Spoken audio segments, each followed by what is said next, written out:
So everybody, let's give Dennis Profit's warm welcome to Mr. Brian Tracy.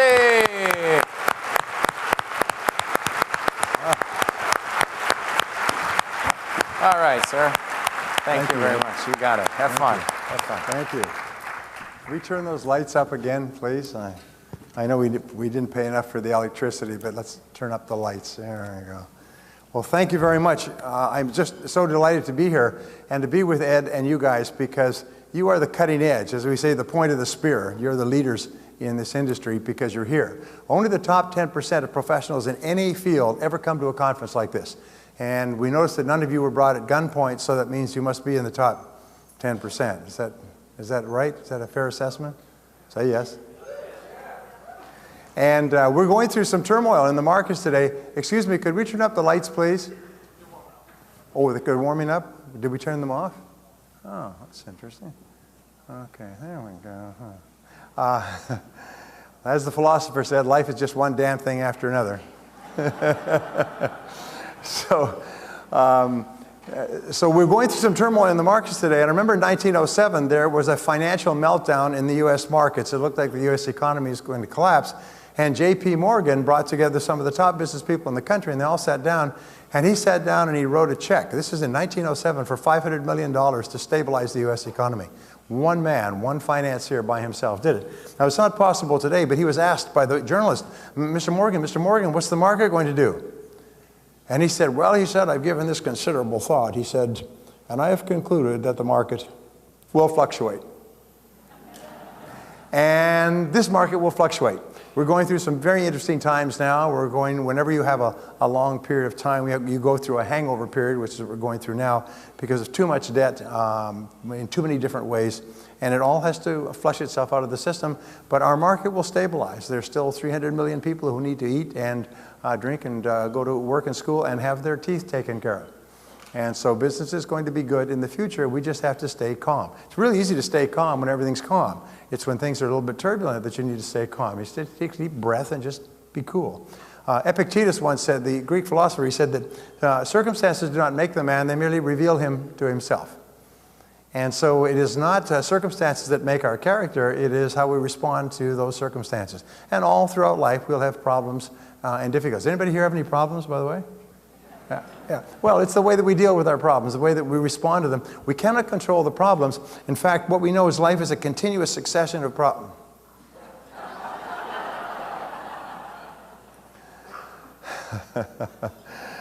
Life is I should never have said anything, you know. The guy back there is mad at me now. He's pissed, you know. He's going to keep those lights going up and down for the next hour and a half. Anyway, they say life is a continuous succession of problems, and the only break in this continuous succession of problems is the occasional crisis. And because we are living active lives, according to the numbers, you'll have a crisis about every 2 to 3 months. You'll have a family crisis or a financial crisis or a practice crisis or a physical crisis, but you'll have a crisis about every 2 to 3 months. Which means that, by the way, that everybody in this room is either in a crisis right now or has just gotten out of a crisis or just about to have a crisis. So and the only thing you can do is to deal with the crisis effectively. Now, could we put something under here? I want to put a box under here.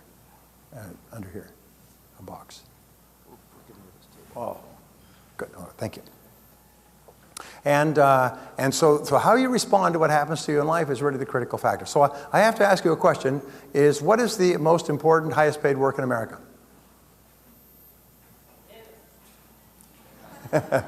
Well, if you follow what Ed teaches you, it sure can be. The highest, most important work, it's kind of a trick question, is thinking. Thinking is the most important work that we do. Thomas Edison said, thinking is the hardest work of all. That's why most people would rather die than think. And yet thinking is the most important thing you do, because the quality of your thinking determines the quality of your decisions. The quality of your decisions determines the quality of your actions. The quality of your actions determines the quality of your results. And of course, your results determine the quality of your life. In business, the bottom line of everything is results. And the question is, does it work? And does it work, and how well does it work, and how well does it work in comparison with other things? So in business, you have one central focus and one question: does it work, and how well does it work? We say when we talk about business, how much in, how much out, how fast, how sure. Those are the 4 questions that you always ask. And so thinking has the most important results because of one word, and it's one of my favorite words in time management. It's the word consequences. And consequence is a great word because something is important to the degree to which it has potentially serious consequences. Something is unimportant to the degree to which it has low or no consequences. Now, you can always tell important people because what do important people work on? Things that have potentially important consequences. You'll find that unimportant or unsuccessful people are people who work on things that have low or no consequences. You take the 80-20 rule, which I've studied all my life, as you have. Why is it the top 20% make 80% of the money? Top 10% make 90%. Now, here's the interesting thing, is that life is very much like a marathon. We all start off at the same line, we're all ready to go, and we start running, and everybody's got pretty much the same abilities and the same opportunities. We go to the same schools, we go to the same colleges, and yet some people get way, way ahead, the mass stay in the middle, and some people fall so far behind they think they're first. And so why is this? And well, this has been studied for year after year, and we find that there's one single difference. It's the way you think.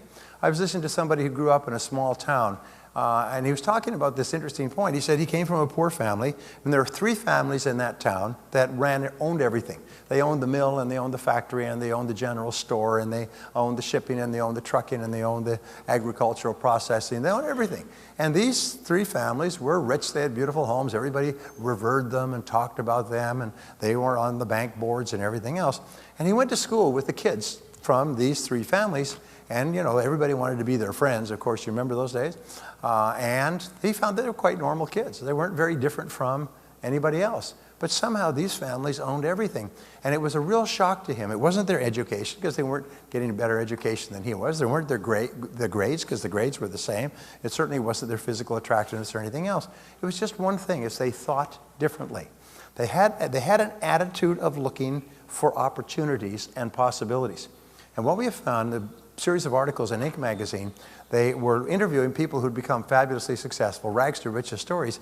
Every one of them said the only reason I succeeded is because I developed the habit of always looking for the opportunity, always looking for something good or positive in what I was doing. Whereas other people, they have a setback and go, oh my God, wah, wah, wah, and they go home and drink and watch television and so on. But successful people are always looking for the opportunity. They think differently. And so when you learn to think better, you make better decisions, you get better results. Interesting question, by the way. Which comes first, thought or emotion? Well, the answer is thought comes first, because according to the University of Pennsylvania, the way you translate something determines how you feel about it. If you translate an event as being a positive event, you know, some people can be going out with a complete jerk, and the jerk breaks up with them and stomps out. And they can say, wow, fabulous, saves me all the problem of doing it. The other person can be decimated and depressed and everything else. Same event, different interpretation. So what they found is the way you interpret or explain things to yourself largely determines how you feel about them. And if you look for the good in everything, if you look for the valuable lesson, if you look for the possibilities, surprise, surprise, you always find something good or something valuable. So how you think is everything. Now here's a good question. What is the role of words in human life? Come on, so this is an easy one. The tough ones come later, okay? What do we use words for? Come on. To communicate. And that was my answer. A psychologist asked me this question, what do we use words for? And I said, to communicate. He said, yes, but there's more than that. He said, a word, he said, is a condensed thought. And a word contains many meanings. Some words can be very rich with meaning and all kinds of interpretations. Take a word like family, as it applies to yourself. Take a word like love, or children, or home, or take a word like freedom, or financial independence, you know, or success. These words are rich words. There's libraries full of books written on these individual subjects. So what they did, starting about more than 50 years ago, is they began just testing this thesis and testing people on how many words they could recognize. Like pays to increase your word power from Reader's Digest. Did you ever read that? And you read it through and you're a little bit kind of disappointed that you missed half of them? You know, you ever had that experience? Wow. Well, what they did is they took people and they just analyzed how many words out of the 4,000. By the way, if you want to know the 4,000 most common words in English, the words that they base the SAT on, the LSAT, all the great tests, you just go to the internet and put it on Google and say 4,000 most common words, and bloop, there it is, and you print it up. And it's about 20 pages, and it just gives you the word and the word meanings.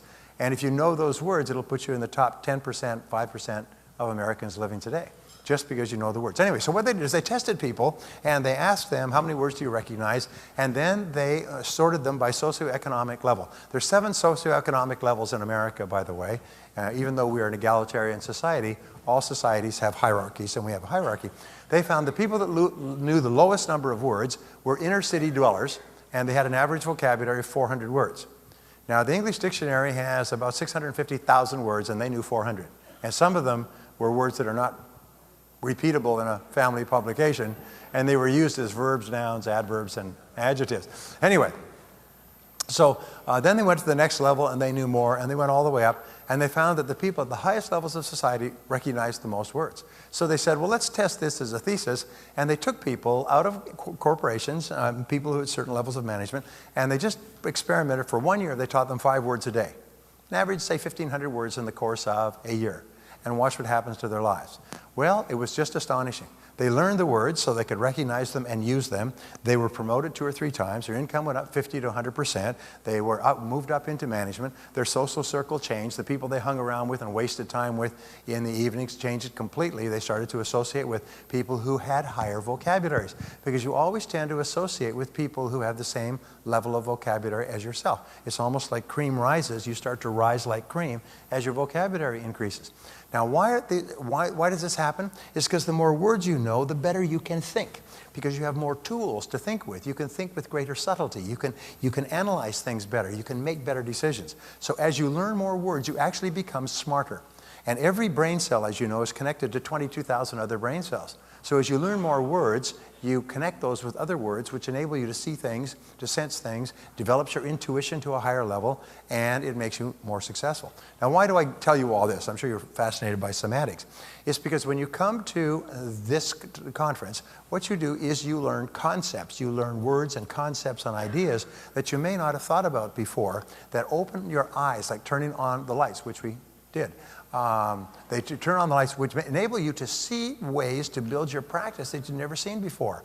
And the people who build their practices the faster are the ones who learn the most words or learn the most concepts and ideas. And what I will do in the time we have together is I will share with you a whole bunch of ideas that are kind of like running through a darkened house at night and turning on the light switches, and all the lights go on. I'll give you some ideas that will turn on lights in different rooms. And that's what Ed was going to be doing for the entire time you're here, is constantly turning on light switches and say, do you realize that by doing this, by getting into implants very seriously, by using the internet to generate people, by using referral systems and so on, you can build your practice dramatically. Now, how do we know that these things work? It's because these are the reasons why all other practices grow dramatically. I mean, this is really not rocket science. And I'll talk about that in a couple of seconds. So here's my next question. Who is the most important person here? Well, the answer is you are the most important person here. You are the most important person in your entire world. You are the most important person in the universe to you. If you have a split nail, it's more important than if 100,000 people are washed away by a flood in Bangladesh, because every person is the center of their own universe. And this is just the way it is. People say people shouldn't be so selfish. That's like saying people shouldn't breathe in and out.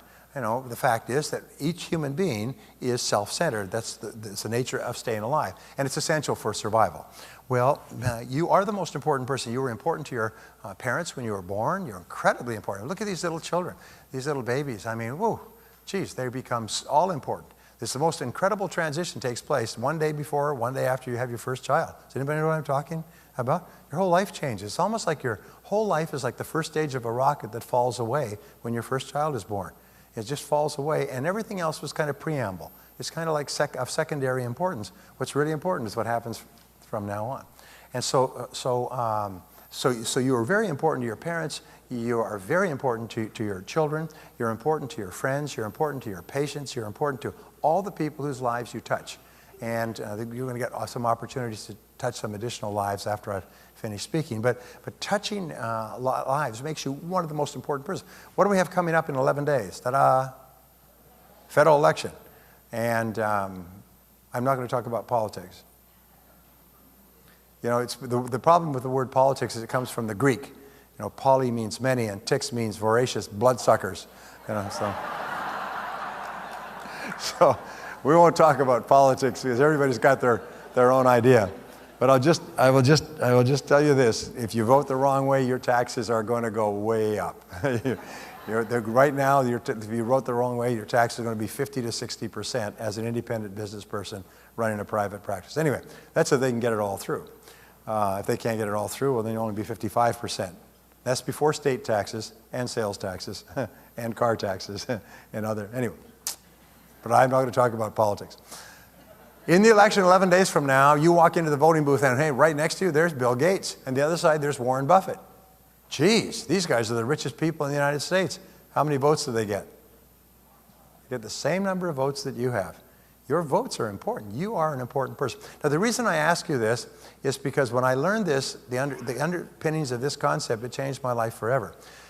How important you feel you are largely determines the quality of your life. How important you feel you are, how important and valuable you feel you are as a person, largely determines the quality of your life. It determines how you think about yourself and how you feel. It determines how you treat other people. And the interesting thing is how you treat other people determines how they treat you. It determines your goals you set and how persistent you are in achieving those goals. It determines the amount you discipline yourself, how hard you work. Everything is determined by how important and valuable you feel you are. Now, psychologists call this your level of self-esteem. And your level of self-esteem is like the reactor core of a nuclear generator. It's the power source of your personality. People who have positive personalities have high self-esteem. People who have weak personalities have low self-esteem. And the wonderful thing, as Ed was saying, you can raise your self-esteem by the way you talk to yourself, by the people you associate with, the way you talk to yourself. And so when you say the words, I like myself, your self-esteem goes up. So say it. Say, I like myself. Oh, come on. Take your thumbs out of your mouth. Jeez, it's almost 11 o'clock. Say it like you mean it. Say, I like myself. Wonderful. Now, when you get up in the morning, say, I like myself. I like myself. Throughout the day, say, I like myself. I like myself. Now, there's a lot of people here saying, hey, I'm a graduate in dentistry. We don't say nothing until we thought about it for 3 days. But even if you just listen to someone else saying, I like myself, your self-esteem goes up. You feel good. It's the 3 most positive words in any language. I just was teaching the same thing in Russia a week ago and in Rome a week ago in Germany. And I'll be in China next week. I can't believe it. I'll be in China on Thursday. And I'll be teaching the same thing in China and throughout China and Malaysia. Because the more you like yourself in any language or culture, the more you like other people. The more you like other people, the more they like you right back. Do you know that 85% of our success or lack of success, happiness or unhappiness in life will be determined by our relationships with other people? 85%. Only 15% is determined on other factors. The other 85% is our relationships. The biggest problems we have in life always come with hair on top. Have you noticed that? But the more you like yourself, the more you like other people. The more you like other people, the more they like you right back. And the more they like you right back, the more they want to use you and come to you, your practice, and to recommend you to others. What is the number 1 key to getting referrals? Do you know what it is? Are you ready? It's a toughie. It's be referable.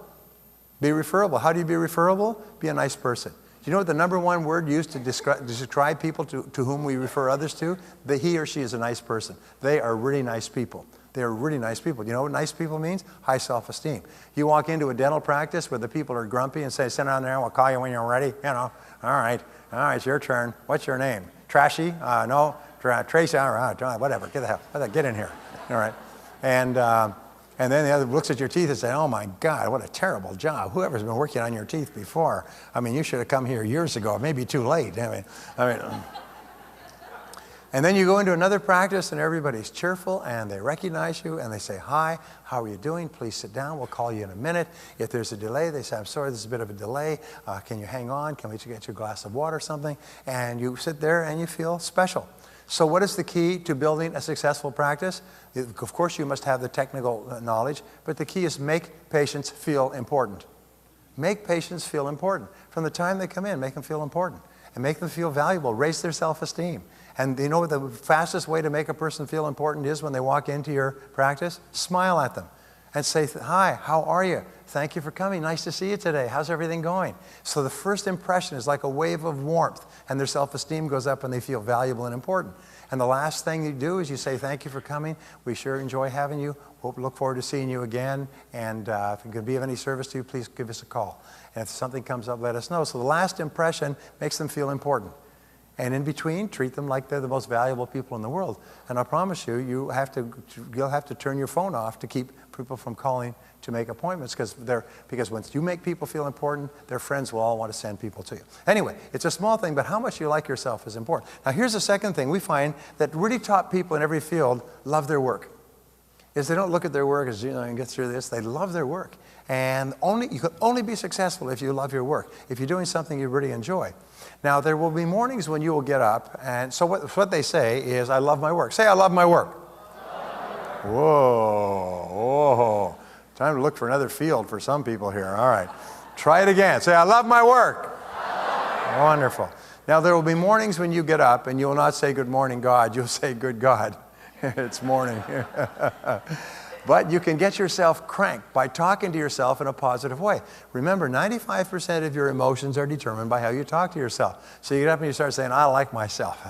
I love my work. I like myself. I love my work. I like myself. I love my work. I like myself. And you can't say this 3 or 4 times without starting to smile. And you go downstairs and you're smiling. Well, what are you smiling about? Well, I like myself and I love my work. And you know something? When a person walks into your practice, they know if you like yourself and you love your work. They can tell. And if you've got people in your practice, I don't care how competent they are, if they don't like their work and like themselves, get rid of them, because they are cancers. It'll destroy your practice. Because everybody who comes in touch with them says, I'll never come here again. I've been to practices where I've been sent, and I've had one rude or difficult person, never went back. Never went back. Every time I thought of them, I had an association, a negative association. Would never refer them and never go back. Now, as Ed will tell you, the easiest customer to keep is a happy customer. Easiest place to get referrals is from happy customers. So I want you to ask, here's a great question. I'm going to get on with my subject. But here's a great question, is how many people does the average person know by their first name?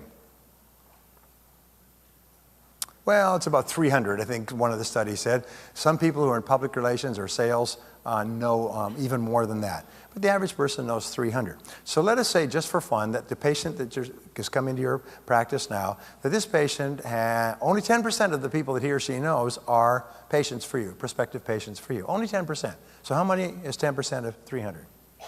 It's 30. These are easy questions. I know somebody's using a calculator back there.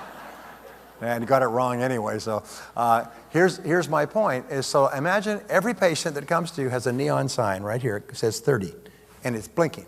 Blink, blink, blink, 30, 30, 30, 30 more patients, 30, 30, 30, 30. So when you talk to them and you deal with them, and all they're saying, be nice to me, I'll send you 30, 30, 30, 30. Now, how long would it take you to build a $2 or $3 million practice if everybody that you met over the course of the next 2 or 3 years sent you 30 more patients? And the next patient that this person recommended comes in, blink, blink, blink, 30, 30, 30. And companies and practices that take this philosophy, that every person I'm talking to is sitting there with a list of 30 people. All they're saying is, okay, let's see what you got. Okay, be nice to me. Just be nice to me. I got 30 people here. I'll give you 30 patients if you're nice to me. How nice would you be to someone if they had 30 patients to give to you? Would you call them up afterwards to see how you're doing? Would you thank them when they came in? Would you be specially nice? Would you come in and check on them and say, thanks for coming? Is there anything we can do? I mean, what would you do extra if somebody said, I've got 30 patients, just treat me nice. Take my love and advice. Treat me nice, you know. Are you with me so far? Hey, how much did that cost? How much does it cost to do that? Zip. We're not even talking about spending thousands of dollars on things like that. So here's the final question I want to ask you. What is the most important part of this conference? I see my coming here was an emergency. I'm not surprised you brought me yet. I mean, this is a desperate situation. We'll see if we can save it. And the answer is what you do afterwards. It's the actions that you take as a result. And Ed mentioned that earlier this morning. It's what you do, and it's not just what you do, it's when you do it. And the time that you do it is immediately. Because we found that there's a direct relationship between how quickly you take action on a new idea and how likely it is you'll ever take action on any idea at all. If you take action immediately, then you'll get the results, you'll get feedback, you'll be able to self-correct. But if you put time off and put it off, then what will happen is all the energy will drain from it. How many people here would like to double their income in the next year or two? Yes. Good. Eminently possible because of the number of new patients that are coming onto the market. But how many times, what is the average number of times that a person tries on a new goal before they give up? Can you guess? The average number of times a person tries. The average is less than 1. Because most people quit before they try the first time. What they do is they say, I want to do that, I want to double my income, and I want to install that internet marketing program, and I want to do this, and I want to come up to gold level, I'm going to do all these things, but before I do, I'm really tired, and I need to take a break to a wonderful place called Someday Isle. And so they go to Someday Isle, and they go to Someday Isle in their mind, like remembering your last, vacation in the Caribbean or wherever it was, Someday Isle. And they drift off to Someday Isle, and that's where they go. And the bottom 80% of people in our population live on Someday Isle most of their lives. It's not that they lack ability or talent or opportunity, they just lack the energy to get on with it. So they go to Someday Isle. Now, who are they surrounded with on Someday Isle? Other people on Someday Isle. And what's the primary topic of conversation on Someday Isle? Favorite excuses. What's your favorite excuse? What's your reason for being here on the island? Well, my mommy didn't love me when I was growing up. My dad was really mean, and my first wife, she was a real bitch. And then my professor said I'd never amount to anything, and then my friend took my car and wrecked it, and then my stocks went down, and so I have got less in my 401k program. And it's like going in a hospital, the baby's nursery, wah, wah, wah, wah. All these people on Someday Isle are going wah, and they're making up excuses and reasons. One of the great questions you have to ask is this, and it's a great question, is if your goal is to double your income, why isn't your income already twice as high? Why isn't your income already twice as high? Now, when you ask a question like that, say you want to be thin, why aren't you already thin? If you want to be fit, why aren't you already fit? If you want to be financially independent or out of debt, why aren't you already out of debt? And when you ask the question, you know what it triggers? It triggers your favorite excuse. It's your reason, your ticket to Someday Isle. This is my ticket to Someday Isle. What's yours? Well, you're overweight. Well, I have a glandular problem. Yes, sir, you do. It's your mouth gland, and it's malfunctioning 5 times a day. In other words, so it's our favorite excuses. So I'm going to give you one of the great secrets of life, and it's really important here in terms of dentist profits. And here's the great secret of life is vote yourself off the island. No more excuses. Get off the island. No more Someday Isle. Someday I'll try this, and someday I'll do that, and someday I'll give it a try. Wah, wah, wah. Do you know what the words I'll try mean? The words I'll try mean I'm going to fail in advance. I'm telling you I'm going to fail. So there's an excuse for failure in advance. Are you going to come to my party next Saturday night? I'll try. What does that mean? That means I ain't coming, baby. I'm giving you a signal. I'll try means I'm not going to do it. I'm going to fail. So don't ever say you'll try. Either do it or don't do it. Get in or get out. Vote yourself off the island. Make a decision. And what we found is a direct relation between how fast you take action on an idea and how likely it is you'll ever take action on any ideas. According to Aristotle and all the great thinkers for more than 2,000 years, virtually 95% of everything we do is habit. We have habits of getting up and habits of brushing our teeth. We have physical habits. We have habits of thinking. We have habits of action and so on. 95%. So if you were to take action over and over again, repeatedly on a new subject, what would you eventually develop? A habit. If you develop the habit of taking action, you become an action-oriented person. And you can start off with nothing going for you. You can start off with a limited education, or you have good education, start off with a new practice in a new town and everything else. But if you're an action-oriented person, and you try this and you try that, and you try this and you try that, and you try something else, and you learn to get feedback, there's nothing to stop you from being successful. All successful people are intensely action-oriented. But it means that if you hear something here, take action on it immediately. If you hear something here, think, geez, that's good, go back and phone your practice and say, and tell somebody, look, why don't we start on this immediately before I even get back? All right? But don't say, well, I'll try, I'll think about it, sounds pretty good, but I got tickets to the island. What am I going to do with my tickets to the island? Well, sell them to the guy next to you. He needs them. He probably uses them all the time. It's like the guy who gets up in the morning and says, I wake up every morning at 6 a.m. just raring to go, and then I force myself to lay there until the feeling passes.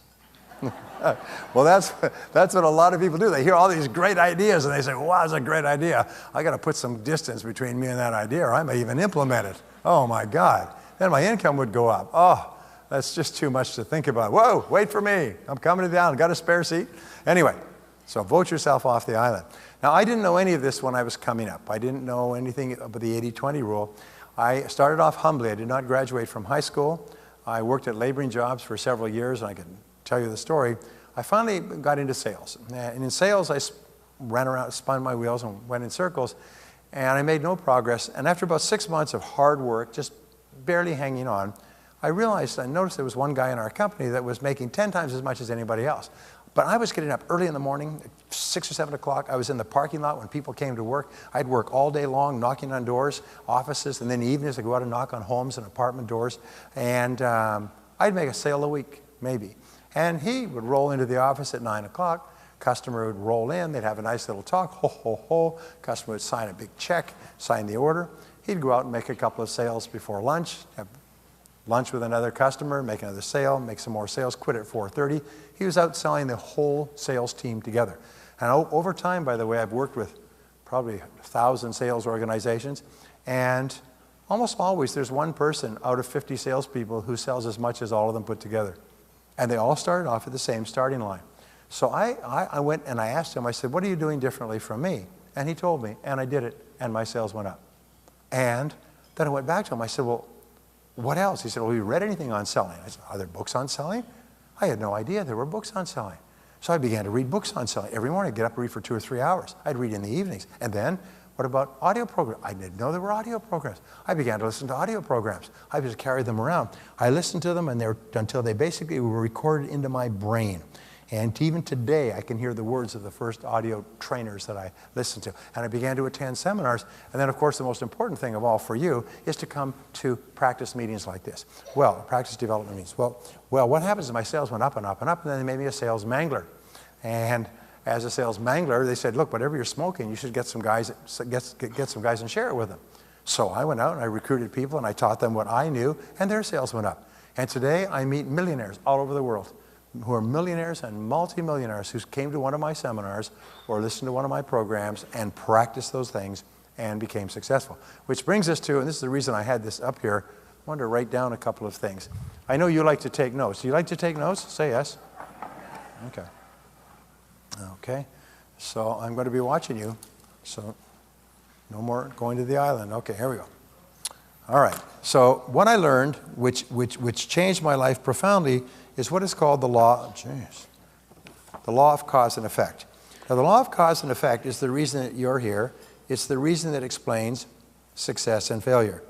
It says basically, everything happens for a reason. For every effect, there's a cause. Even if we don't know, okay, what do I got here? Hold on a second. Okay, let's do a little zooming here. You can see I'm very good with these machines. Focus, okay, wide. How's that? Whoop.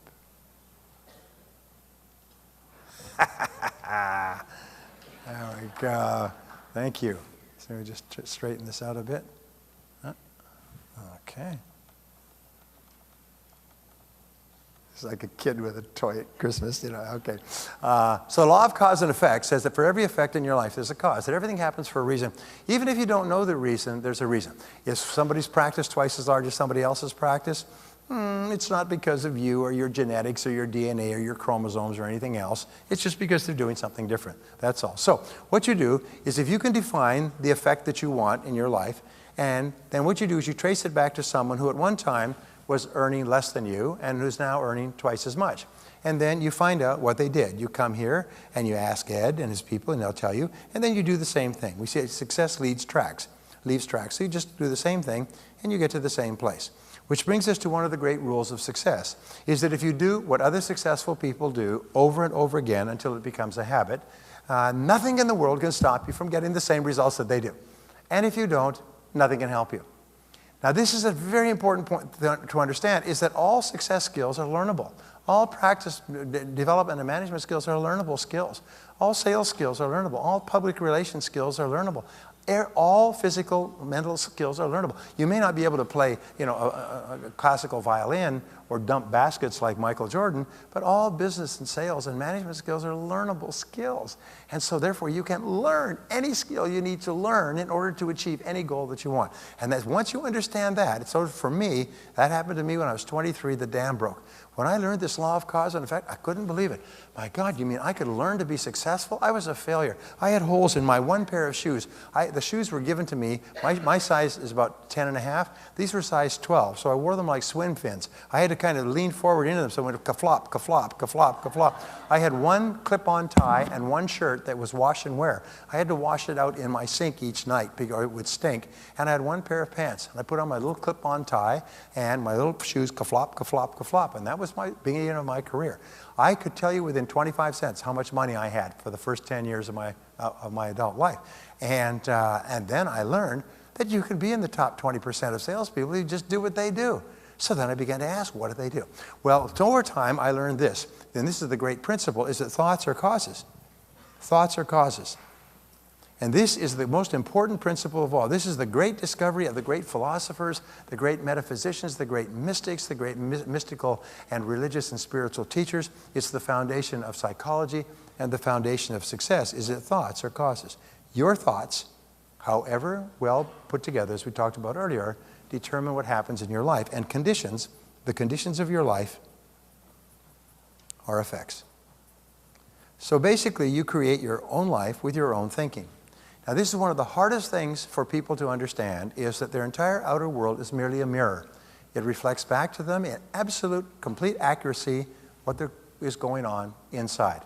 Now, much of what is going on inside is conscious, some of it is unconscious, but basically it's the way we think and see ourselves and feel about ourselves on the inside that determines our external world. And if you want to change anything on the outside, you have to change things on the inside. Now, my favorite equation is this. 1-to-1 is what's going on the inside determine what's going on the outside. Now imagine a person looks in a mirror and they don't like the way their makeup is put on, or they don't like the look of their face, and they start to pound the mirror.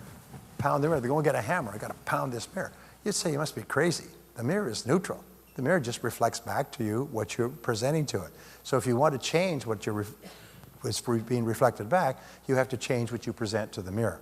Once you understand that, by the way, you move into the top 10 or 20% of thinkers in the world. The most important quality for leadership is responsibility, is to accept responsibility and say, I am where I am and what I am because of myself. It ain't my brother, ain't my sister, but it's me, O Lord, standing in the need of prayer. Which brings us to the greatest discovery of all, which is that you become what you think about most of the time. You become what you think about most of the time. So what do you think about most of the time? What do you think about most of the time? Since your entire world is determined by what you think about, and especially by your thoughts emotionalized. Here's one of the great equations that goes back 2,000 or 3,000 years before Christ. Thought times emotion equals reality. In other words, a thought that is disconnected from emotion has no effect. An emotion that is not guided by thought is just chaos. But a clear thought backed by an emotion, and the emotion can be one of desire, I really want that, or it can be one of fear, I'm afraid of trying it. In either case, the thought times the emotion equals the reality.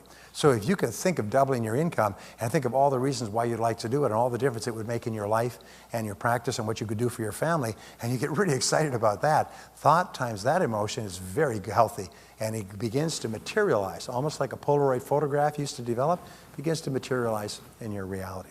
So thought times emotion equals reality. So you become what you think about most of the time. So what do you think about most of the time? By the way, this is a universal principle, but it's not always true, because if it was always true, every young man would turn into a young woman by the age of 20. And of course, fat people would turn into pizzas, and alcoholics would turn into liquor bottles. However, I've worked with Tom Stanley and Bill Danko.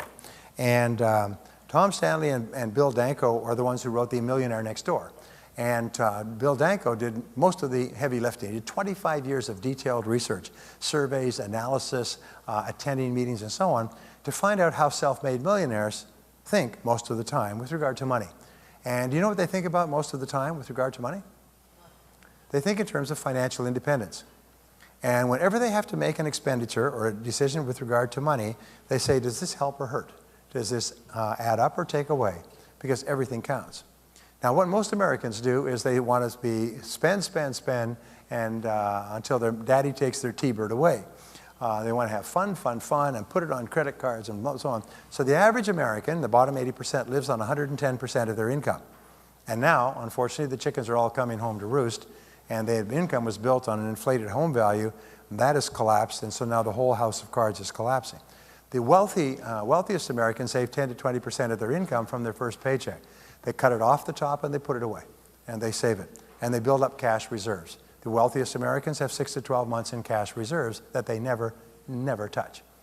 Now, you could say, well, that's an awful lot, and I can't afford it. And I go, okay, I'm just telling you, that's how self-made millionaires think. Their net worth goes up at a rate of about 7 to 8% a year on their capital base. They don't try to make a killing in the stock market or in dot-coms and things like that. They save their money and they grow it carefully and safely.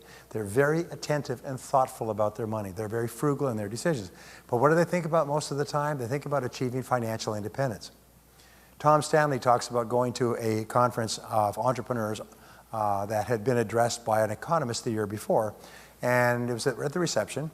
And he heard people saying, what's yours? And he said, 8 and 4. What's yours? 10 and 2. What's yours? 6 and 3. What's yours? 18 and 2. What's yours? Made it in April. And he was asking people, what is this? What's yours? What's yours? What's yours? He said, well, last year we were taught by the economist to think in terms of how long we could survive financially if our income was cut off based on months and years. And so first thing we have to do is calculate how much would it cost me to survive for 1 month if I had no income at all. And then you multiply that times 12, and that's how much you would require to take 1 year off. Now, one of your great goals in life is to work by choice if you work at all. You want to have enough money so that you never have to work again. You won't ever stop working, by the way, because knowledge workers never stop working. They just do different things. If you stop working with your brain, you start to deteriorate very rapidly. But if you keep working actively with your mind, you can live till your 90s. Anyway, so then you calculate, and this is what self-made millionaires do, is they calculate their monthly rate, all right, times 12 to get their annual rate. I'll just write annual. And then they multiply that times 20, the number of years that they are planning to live after they retire, and that gives them what is called the number. Now, every person here, is one of your responsibilities as an adult, has to know your number. What is my number? And the number is the amount with which you could retire and never work again. And the interesting thing is, knowing your number, calculating your number, will increase your likelihood of achieving it by about 10 times. The likelihood of achieving it just soars astronomically because most Americans don't know what it is. Now, you guys are young and you're in your 20s and 30s and 40s and so on. You don't think about this, but self-made millionaires start to think about it at a very early age. And they hit millionaire status by the time they're 45. Others, making a fabulous living, end up at the age of 55 or 60 and they're broke. Because they just, just went to the island every weekend, never thought about it. So, do you want to be financially independent? Say yes. Then think about financial independence. Self-made millionaires never buy new cars. I can't say this in a public audience because there's always car salespeople and they beat me up afterward. But they buy cars that are 2 years old. All the depreciation has been driven out of them so that the prices come down. They buy expensive cars and they get them recertified so they've got another 5-year warranty, and they drive them 10 years until they fall apart. And all the extra money that people are out there buying cars every year and so on, all that extra money, what do they do with it? Yeah, they save it carefully, put it away, and so on, and as a result, they become financially independent. If all you did was buy one car every 10 years and took all the rest of that money and invested it, that alone would buy you 3, 4, 5 years of retirement. I mean, think about that because of the miracle of compound interest. Anyway, that's not my subject. So the University of Pennsylvania was commissioned by several large companies to try to find out the profile of high-performing men and women. Over a period of 22 years, they interviewed 350,000 people. They gave them psychographic profiles to find out basically how they thought in a variety of different areas, qualities, characteristics, virtues, values, and so on. And then they followed them for as long as 2 years and asked them, what do you think about most of the time? What do you think about most of the time? And what they would do is they would say, sir, what is your name? Skip. They would say, Skip, we're doing this research at the university. Would you participate with us? And Skip would say, well, I'm pretty busy. What's involved? You say, it's all we need is 10 seconds a week. And someone will call you randomly. You'll never know the time. And they just ask you, hello, Skip, what are you thinking about right now? What are you thinking about this very minute? And you can say, well, I'm thinking about this implant, I'm thinking about accounting, I'm thinking about playing golf on the weekend. It doesn't matter what the answer is, just tell them exactly your top of mind thought. And then they tracked these, and they found that they began to break down in different ways. And then they began to slice and dice them by deciles. The bottom 10%, next 10%, all the way up to the top 10%. And they found that people in the top 10% think very differently from people in the bottom 80 or 90%. Now, can you guess what top people, since you are in the top 10% in your profession, can you guess what top people think about most of the time? Well, the answer is they think about what they want and how to get it most of the time. They think about what they want and how to get it most of the time. So I'm going to teach you a go-forward word, and this is the word that you're going to use for the rest of your career. This is the word that will guarantee that you'll get onto the fast track in life, you'll increase your income at a more rapid rate than the average person, and you take complete control of your life. And the word is how. Say how. Okay, from now on, when you want to double your income, the only question you ask is how. You want to double the number of patients coming to your practice, the question is how. You want to double your profitability, the question is how. You want to solve a problem, the question is how. Now, whenever you ask the question how, which is what leaders do, leaders are all how people. How do we resolve this? What do we do? What is our next step? What's our action? Non-leaders, followers, are passive people. Who did it? Oh my God, what's going to happen? What should we do now? They're like the little sheep running around in a circle. Wah, me, we. Whereas leaders say, all right, what's going on? Let's go. Let's make a decision. What's happening here? Get the information, and so on. Now, when you ask the question how, it's like stepping on the accelerator of your own creative mind. You step and it goes, run, run, run, and it throws off ideas, like those little lightning strikes in the cartoons or the light bulbs, and every idea is for an action that you can take when? Now. It's for an action that you would take now. Whenever you ask the question how, run, you get ideas. And the interesting thing is, they did a study at Harvard. They found that the greatest single predictor of success, especially financial success in life, is creativity. And creativity is designed by the number of ideas you come up with. And you'll find that the more ideas you come up with, because of the law of probabilities, the more likely it is you'll come up with a great idea. One of the most important things that you get with Ed is that you get exposed to a lot of ideas. Now, when you look at all the ideas that Ed gives you, there's no way a human being could apply them all when they get back on Monday, is there? So what you have to do is you have to pick and choose. The reason that Ed teaches you so many ideas, and I understand this, is because you never know which idea is going to be the right one for you at this time. So what you do is you get a lot of choices. It's sort of like going to a beautiful buffet. You're not going to eat everything, but you're going to look at the buffet and you're going to pick the things that you want or need or can use at this moment. So what we do here is try to give you a buffet of ideas that you can pick and you can fill your plate. And a year from now, you may come back and fill your plate completely differently. But it's the number of ideas that you have that largely determines, we say it's the quantity that determines the quality. And so the more things that you do that trigger ideas, the more words you know, and the more word concepts, the more business concepts you know, the richer is your inner vocabulary, the more and the better ideas you come up with. So it's really important. Every time you ask the question how, you get ideas for action. Wow. All right. Now, this brings me to a quick story I wanted to tell you. Once upon a time, there was a nuclear power plant that was suffering severe mechanical difficulties. And I'll put this here. And this power plant, power generation was down by about 40%. I had a nuclear engineer in one of my courses. He said, based on what you told me, the plant would be losing about $1.2 to $1.3 million a day in electricity generation if it was off 40%. So that's kind of the numbers that the plant management was dealing with, and they couldn't find it. They did everything possible to find why is the plant slowing down. It was just running like sludge, if you like. And finally, they bit the bullet. They got a hold of their ego, and they called MIT and had them sent down one of the foremost nuclear power plant experts in the country, MIT and Massachusetts Institute of Technology. They came down. He came down, drove out to the plant, put on a white smock, nice gentleman, professorial, picked up a clipboard, and he began walking around this massive control room, taking notes and looking at the gauges and the barometers and amp meters and so on, and making calculations.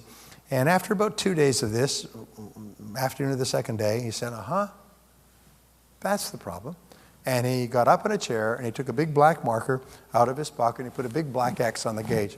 He said, that's it. He said, replace this apparatus and the whole plant will be back up to full power.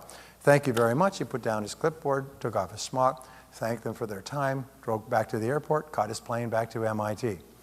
Well, they were all waiting. The engineering crew was waiting like runners at the gate for his judgment. Once he gave his judgment, wham, they all went together. They stripped it all down. And lo and behold, deep within this apparatus was a major mechanical malfunction that was not detectable from the outside.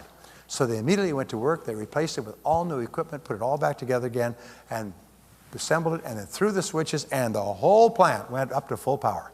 And they were so happy. They were high-fiving and cheering and patting each other on the back and so on. They were all happy. They were walking around with smiles so wide you'd think they'd swallowed a banana sideways. And they're all happy like this for another week until they received a bill from the consultant for services rendered, $10,000. Well, the general plant manager calls in the senior maintenance engineer, says, look at that. Guy comes out here, stands around for a couple of days, writes one X on one gauge, and sends us a bill for $10,000. Geez, that's almost as bad as dentistry.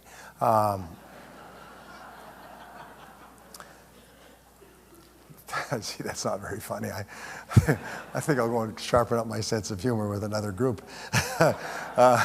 Anyway, so he said, yeah, the guy comes out here and sees that's as much as we make in a month or two. Yeah, I mean, with a minute's worth of work, climbs up on the ladder, writes an X charge, says $10,000. I mean, that's outrageous. Yeah, we should make him itemize his account. Yeah, let's make him itemize his account.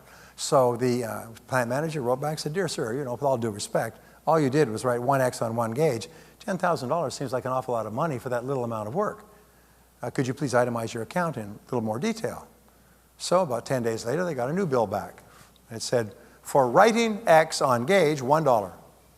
For knowing which gauge to write X on, $9,999.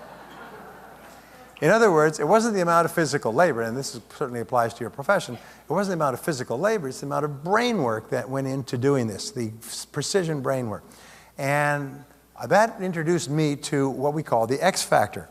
Now, the X factor is one of the most important things I ever learned. The X factor is the key to your success. The X factor is what's going to make you rich. It's made me and a whole lot of other people rich. The X factor is what is going to enable you to double your income and double your time off. Now, the X factor, sometimes we call this the focal point, is to determine where you are going to write the X in each area of your life. What is your X factor? Where do you create what is called the point of intensity? And what we know is that an X factor can be one of three things. It can be a goal. You can have a clear goal. Let's say, call this the focal point. Or it can be a measure. It can be a number, or it can be an activity.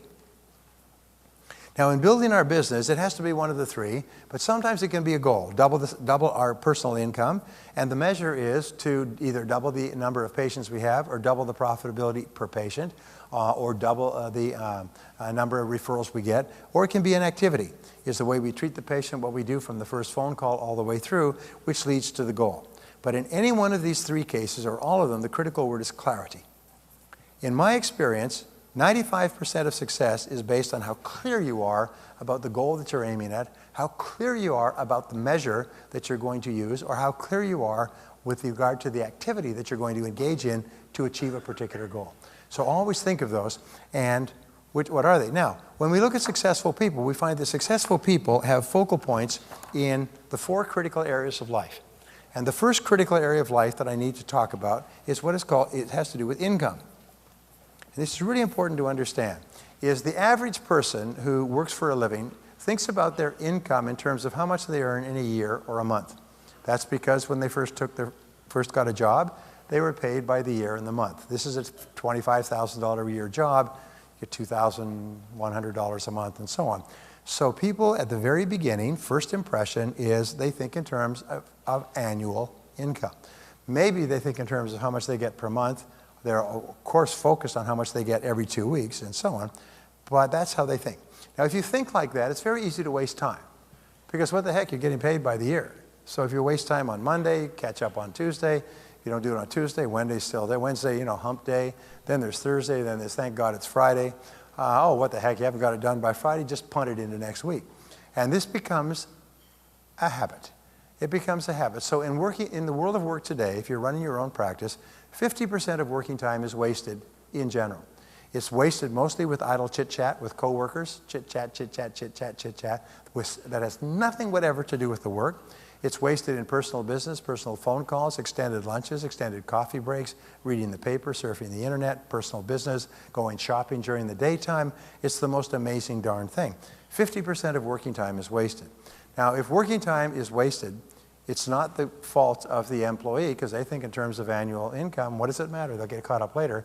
It's usually the fault of the boss, because the boss has not organized the work so that people are working all the time. They've enabled the work to be so sloppy that people can kill a lot of time. Many companies, when times get tough, what they do is they cut back. And they cut back on staff, and they double up. And people say, geez, I'm working hard now that we let so-and-so go. No, you're just working normal. You're just working all the time. And if people have time to sit around and idly chit-chat, it means your practice isn't busy enough or you have too many people. So just keep cutting back and loading up the work. And surprise, surprise, people will take it on. So what top people think about is not annual, but hourly. They think, how much do I earn per hour? And how much do I want to earn per hour? So let's say today you earn $100,000 a year, all right? If you take home $100,000 a year, then you divide that by the 2,000 hours that you work in your practice, and it works out to about how much per hour? Remember your teacher told you, cross off the zeros, divide. How much is it? Come on, quick, quick. All right, use the calculator. That's right, $50. Jeez, several different answers. Wow, got a very creative crowd here. All right. So if you are a $100,000 a year person, you have to earn $50 per hour. You have to be doing work that pays $50 per hour or more. $50 per hour or more. Now, if you want to double your income to $200,000 per year, using the same equation, working 2,000 hours, how much do you want to earn now per hour? $100 an hour. So here's what top people do. In terms of income, they think in terms of their hourly rate. And they focus on doing the things that pay them their highest hourly rate. Which brings us to a great breakthrough concept. It's called the law of three. And the law of three is the key to doubling your income. The law of three says that in your practice, in any field, there's only three things. There's only three things that account for 90% of your income. Three activities. You can make a list of everything you do in the course of your practice, especially working with patients, but you'll find there's only three things that pay you 90% of your income. If you make a list of 10 or 20 or 30 things that you do in the course of a week or a month, then you ask this question. And this is the great question, because you must help every person who is responsible to you, who answers to you, answer this question as well. The question is, if I could only do one thing all day long, what one thing would contribute the most to my practice or to my income? If I could do one thing all day long, what one thing would it be? And in your case, it's probably actually working on patients. Second, if I could only do two things all day long, what would be number two? If I could only do three things all day long, what would be number three? And whenever we put people in from any profession through this exercise, they're astonished to find that there's three things go pop, pop, pop off the list. And everything else is a support task, an enjoyable task, a complementary task, a task that can be delegated, outsourced, downsized, or eliminated altogether. And it takes tremendous discipline to do this. Now let's see what I got here. Okay, whoops. Don't mess with it. All right. Okay. Now, I was talking, I was reading an article by a Fortune journalist, and he interviewed the head of the Palo Alto Research Labs. It's called Palo Alto Research Center, PARC, called PARC. It's the most famous think tank in the United States. It was founded by Xerox when they were literally printing jillions of dollars, because they're the only company in the world that owned the xerography process. You could either type it yourself or use a Xerox. And they were selling machines by the tens of thousands worldwide. They had 2,000 sales offices worldwide, Xerox did. And they made so much money, they decided they would fund a research institute, a think tank, out in a little place called Santa Clara. Santa Clara is right in the heart, the bomb center heart of the Silicon Valley. It became basically the heart of Silicon Valley, was the devices and ideas that were spun off from Palo Alto Research Center. And he was asked recently, with these people, they're all top academics, Nobel Prize winners, top engineers, university professors, published authors, some of the brightest brains in the world. And there's about 100 of them. They all get together there, and they think and talk and kick over ideas, and they have the freedom to create. And they came up with a mouse, and they came up with a monitor, and they came up with a keyboard, and they came up with so many breakthroughs. So he was asked by the journalist, is there a difference in productivity? I mean, these are the top people in the world in their fields. Is there a difference in productivity? He said, yes, the 80-20 rule applies. He said, the 80-20 rule applies. He said, yes. He said, 20% of these people, smartest brains in the country or the world, are vastly more productive than the other 80%. And so the journalist said, well, why do you think that is? He said, well, it's probably because, I've thought about this. Let me show you. And he took out an envelope like this. He took out an envelope, and he jotted down a couple of figures, and he said, that's the reason. And the journalist was so impressed. He said, could I have this? And the president of Park said, sure. So he took it and he republished it in the center of the article and wrote the article around it in Fortune magazine. So let me tell you what it says. Here's the graph that he wrote. And the graph is like this. He said that you could take a graph like this, and then you have, this is the graph of time usage. This is the top 20% of tasks. This is the bottom 80% of tasks. And then here's what is called the curve of time usage. This is where you work on this graph. And then this is you. All right? This is you. And the question is, where do you work on your graph? And this is the great question that determines how well you do in life. It's real simple. Is do you work on things with high potential consequences or low potential consequences? So if you come in the morning and you work up here, the things that are in the top 20%, what happens is you'll be one of the most productive people in your field. Where every minute of time will produce as much as 5 to 10 times the value of things that you do down here. Because things in the bottom 80% often have no value at all. Because why? They have no consequences. If you do them or don't do them, you chat with your friends, you read the paper, you make a phone call, and so on. If you do these things, you could do them all day long and become brilliant at them, drinking coffee and surfing the internet, and it would have zero impact on your income. But the things up here can have enormous impact. So you have a choice when you begin work at every minute. You can decide where you're going to work on your curve. You can work at the top of your curve. You can work a little lower on your curve. You can work down here on your curve. You can work at the bottom on your curve. Now notice there is a tendency in human beings that leads to failure, absolute guaranteed. And it's called the path of least resistance. The path of least resistance is the natural tendency for us, starting off as children, to do what is fun and easy and enjoyable and light and quick and short and so on, rather than what is hard and necessary and difficult and has big payoff. In other words, we have a tendency to do things that have no consequences rather than things that have serious consequences, because things that have serious consequences are usually hard. They require hard work and discipline. So if you make a habit, and notice that this is downhill.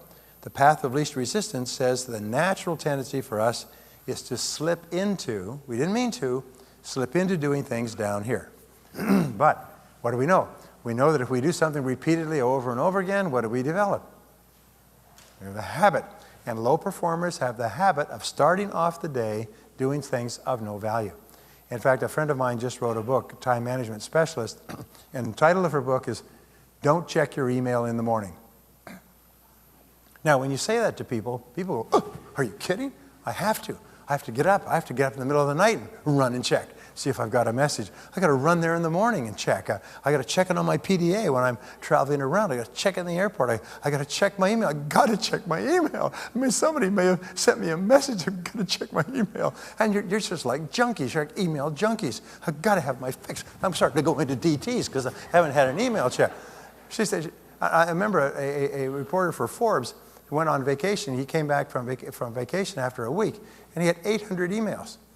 And he said, there's no way, that's 100, 120 a day. He says, no way he could check all those emails and go back through the emails. I mean, it would take him a whole day when you have a chance to get started. So he just punched delete, deleted them all. And people said, how could you do that? How could you delete your emails? He said, well, if they're important, they'll resend. And that was true. If they were important, they'd resend it. And most of the other ones, by the time he got to them, were too late to handle anyway. But instead of opening them up and reading them and thinking about it and sending a little message and looking forward to seeing you too, suddenly it's 5 o'clock. And all you've done is check emails. So don't check your emails in the morning. Don't fall into the trap of coming down here. Now you say, well, my emails are important. Good. You are a dentist. your time? Is that $100 an hour work? Would you hire somebody and pay them $100 an hour to check your emails? Would you pay them $100 an hour to read newspapers? Would you pay them $100 an hour to go shopping in the shopping center next door? Anything you would not pay someone else your desired hourly rate to do, don't do it yourself. And say, well, but somebody got to check the email. I said, good. If you've got a secretary who will work for $6 an hour or $7 an hour, have her check the email. If she has any questions, she can come to you. After a few questions, she'll got it all figured out. She'll be able to go through your email and sort it. And I could be gone for a month and never check my email. Never have a problem. Why? Somebody else checks it. If it's not important, they'll resend. So, in other words, what I'm saying is you had to discipline yourself, because if you don't, you get into the habit of working on things of no value rather than things of high value. Oh, geez. How much time do I have anyway? 4 minutes. Geez. All right. Oh, are you enjoying this, by the way? All right. I wish I had 3 hours. But let me just give you the 4 other things that top people think about their hourly rate most of the time. Now, the second most important part of your life is your family. Is your family life. Now, how is it that top people think? Top people think in terms of FaceTime most of the time. This becomes the X factor. The X factor is where you put the emphasis in your life, and the emphasis is on face-to-face, one-on-one. Because there's nothing that can replace this, and there's nothing that's more important. There's nothing that leads to greater happiness and self-esteem and value. I was reading a book yesterday about a woman who was very, very unhappy because her husband never gave her any indication that he loved her and supported her, because he was always watching television. And you ask the husband, he said, sure, I love her. I think she's the most important person in the world. Well, then why don't you spend time with her? Well, I do. I'm in the house all the time. I come home after work every night. Well, no, that's not how women measure love. So the most important thing in your relationships with your spouse and with your children is FaceTime.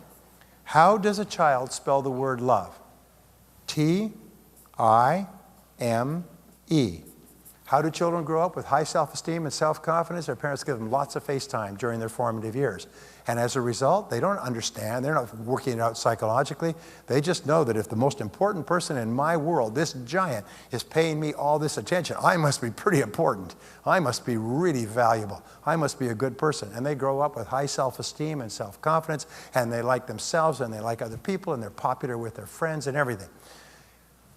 There's a great book called His Needs, Her Needs, or Her Needs, His Needs, whatever. And they talk about the 10 major needs that men have and the 10 major needs that women have, alternating back and forth. And all women know what man's first need is, so let's talk about hers. And her first need is for attention, affection, and respect. Attention, affection, and respect. Face to face, eye to eye, heart to heart, knee to knee, attention, affection, and respect. Those are the biggest need. And if she gets those needs fulfilled, then everything else will be fine. If she does not get those needs fulfilled, she's going to be unhappy.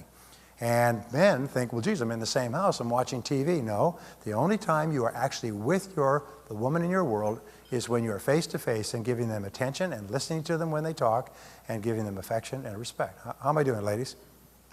Yeah? A lot of men sitting there like that. Bunch of crap, you know. Okay, so FaceTime, and there's a one-to-one relationship between how much FaceTime you spend and what quality of life you have. So it's really important that you don't have FaceTime accidentally. You plan it, you schedule it, you organize, and the busier you are, the more you have to make appointments. Now, I know you all have date night once a week. If you don't, from this day forward, always have one night a week that is as adamant and as untouchable, where you go out on a date exactly as if you were single, and you plan, you prepare, you get dressed, showered, you go to a lovely restaurant, and you spend the entire evening together. And you always sit face to each other, or next to each other, but never sideways, but always where you can look into the face of the other person. You do that once a week, and it's one of those wonderful things that a marriage can do. Does anybody here have date night every week? Is there anybody going to do it from now on? All right. Okay.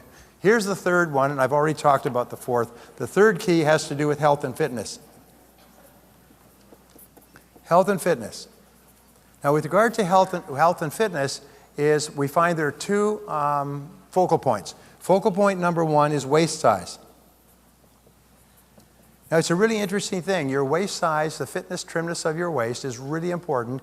It signals that you are healthy. It signals that you are interested. It signals that you have energy. It signals fitness and a whole bunch of other things.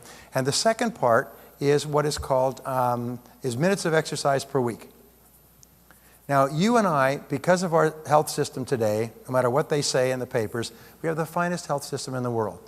Is that because you're intelligent and knowledgeable about health, you can expect to break the average. The average is running about 80 years. Half of the population dies above, half dies below. You can expect to hit 90 or 95 years old. Your job should be to dance at your grandchildren's weddings and be killed by a jealous spouse diving out a window at the age of 93. You know. But these are the two focal points. Think about your waist size, and what you do every single time you look at putting something in your mouth, you say, will this help or hurt my waist size? And then combine that with exercise, and the required is going up each piece of research, but it's about 200 to 300 minutes per week. If you do 200 to 300 minutes per week, which works out to 30 to 45 minutes a day, and all you have to do for exercise is go for a walk. You don't have to work out for the Olympics. You just have to go for a walk. Get onto a treadmill, get onto a bike, go for a walk around the neighborhood. And if you combine that by going for a walk with your spouse or going for a walk with one of your children, then you get a twofer. And so on. So it's really important. The key, your ability to focus and concentrate on the most important thing you can do at any given moment is the key to streamlining your life, to dramatically increasing your productivity, and to doubling your income. So if you do these things, practice the law of three, spend more time face-to-face with the most important people in your life, and work on the 20% of things that have the greatest potential consequences, not only will you feel fabulous about yourself, but you'll get more done. You'll get more done faster. Your self-esteem will be higher. You'll make more money. You'll be richer. People will want to take pictures with you when they meet you at conferences, and you'll come to my seminars again in the future. Thank you very much. God bless you.